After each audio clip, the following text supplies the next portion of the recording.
కూటమిలోని కొందరు ఎమ్మెల్యేలకు షాడోలు తయారైపోయారు. అలాంటి వారు దోపిడీయే ధ్యేయంగా పెట్టుకున్నారన్న ఆరోపణలు వస్తున్నాయి. పశ్చిమ గోదావరి జిల్లాలో ఓ శాసనసభ్యుడి షాడోలు చెలరేగిపోతున్నారని వినిపిస్తోంది.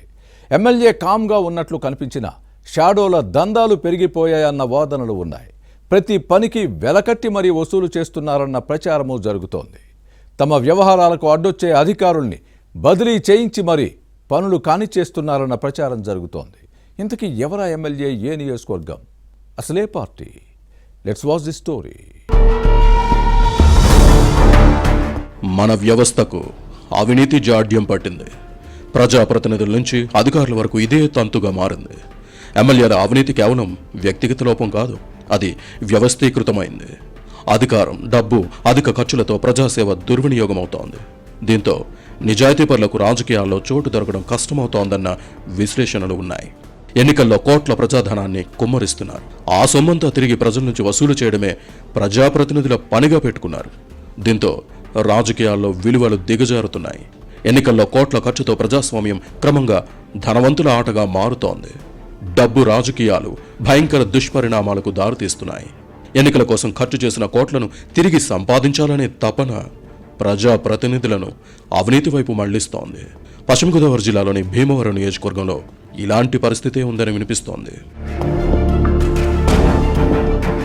భీమవరం జనసేన ఎమ్మెల్యే పులపర్తి రామాంజనేయులు మహాముదురు అన్న విమర్శలున్నాయి.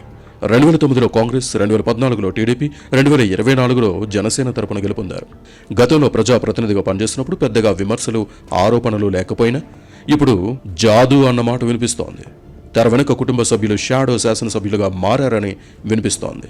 ప్రతి పనికి రేట్లు ఫిక్స్ చేసి ముక్కు పిండి వసూలు చేస్తున్నారన్న ఆరోపణలున్నాయి. ఇక మాట వినని అధికారులపై పార్టీ కార్యకర్తలతో ఆరోపణలు చేయించడం, బదిలీ అయ్యేంత వరకు ప్రభుత్వ పెద్దలపై ఒత్తిడి తేవడం వారి నైజంగా మారిందని అంటున్నారు రాజకీయ విశ్లేషకులు. ఇక పర్సంటేజ్లు, ప్యాకేజ్లు, కమిషన్లు, పేకాటి శిబిరాలు, మద్యం దందాలు ఎక్కువయ్యాయనే ప్రచారం జరుగుతోంది. ప్రస్తుతం జరుగుతున్న సంక్రాంతి పండుగను షాడోలు వదలలేదని వినిపిస్తోంది. భీమవరంలో ఏ పని చేయాలన్నా షాడో ఎమ్మెల్యేలను ప్రసన్నం చేసుకోవాల్సిందే. వారిని కలవాలంటే అడిగిన మొత్తం ఇవ్వడానికి సిద్ధమై వెళ్లాల్సిందేనన్న ప్రచారం జరుగుతోంది. గతంలో ప్రభుత్వ ఆదేశాలతో పేకాట క్లబ్లు మూతపడ్డాయి. వాటిని తెరవడానికి అనుమతి ఇవ్వలేదని డీఎస్పీని బదిలీ చేయించారన్న విమర్శలు ఉన్నాయి. పోలీసు అధికారి సెటిల్మెంట్లు చేశారని, అవినీతికి పాల్పడ్డారని ఈ శాసనసభ్యుడు తన అనుచరులతో పార్టీ అధినేతకు ఫిర్యాదు చేయించారన్న ప్రచారం ఉంది. ఆ పోలీసు అధికారిపై విచారణ చేసి నివేదిక ఇవ్వాలని పార్టీ అధినేత జిల్లా ఎస్పీకి నేరుగా ఆదేశాలు జారీ చేయడం వివాదాస్పదమైందని అంటారు. విచారణ జరిపిన పోలీసు ఉన్నతాధికారులు నివేదిక ఇచ్చారు.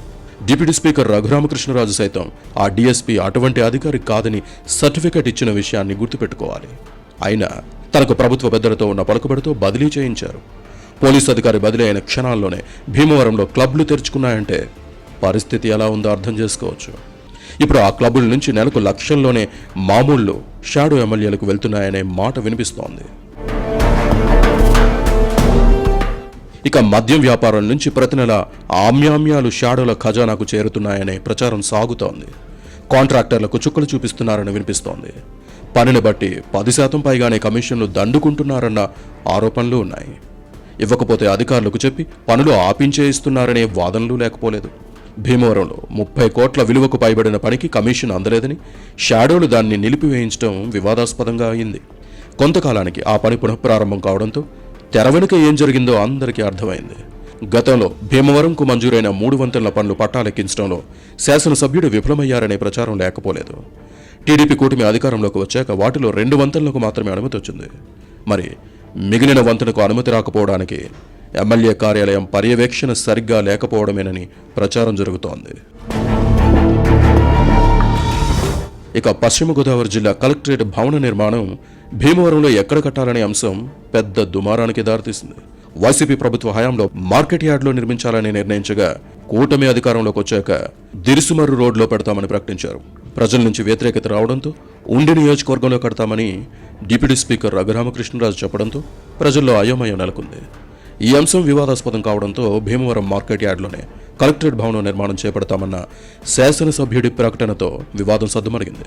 మరోవైపు ఎమ్మెల్యే కోటరి సంక్రాంతి వేడుకల నుంచి కాసులు దండుకునే పనిలో పడిందని సమాచారం.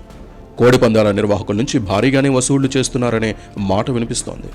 పందెంబర్ల సైజును బట్టి ఒక్కోదానికి 3 లక్షల రూపాయలు పైగానే వసూలు చేస్తున్నారన్న ప్రచారం ఉంది. పందాలతో పాటు పేకాట, గుండాట నిర్వహిస్తే దానికి మరికొంత అదనపు మొత్తం ఇవ్వాలి.